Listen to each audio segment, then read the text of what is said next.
I had this car brought in with a complaint of high fuel consumption and poor engine power.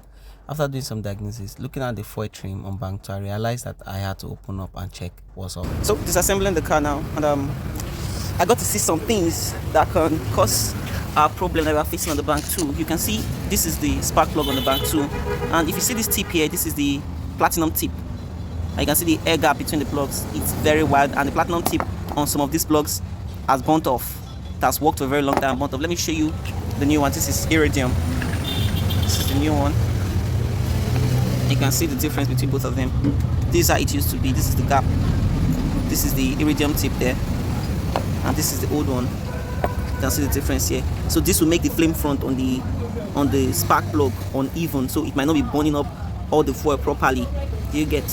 So this might also cause for a car demanding for more fuel, and also affecting the drivability of the vehicle. So we'll be replacing all the plugs, I think. Yeah. So these are the nozzles, and you can see their condition. They are quite plugged, very, very dirty. And you can see the plugs here. You can see some of them are leaking. These are the ones on the bank 2 that was having this high fuel trim. You can see their gaps very wide, and the platinum material is already gone. I just covered this intake so nothing could drop into it while I'm working.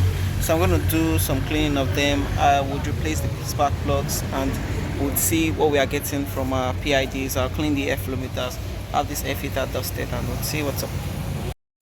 So after 3 of these and 1 of these injector cure, this is the result we get. You can see these are the nozzles. You can see all their pores are now open. You can see those pores there. Trying to get the camera focus here. You can see their pores are now open, and you can see the spark plugs.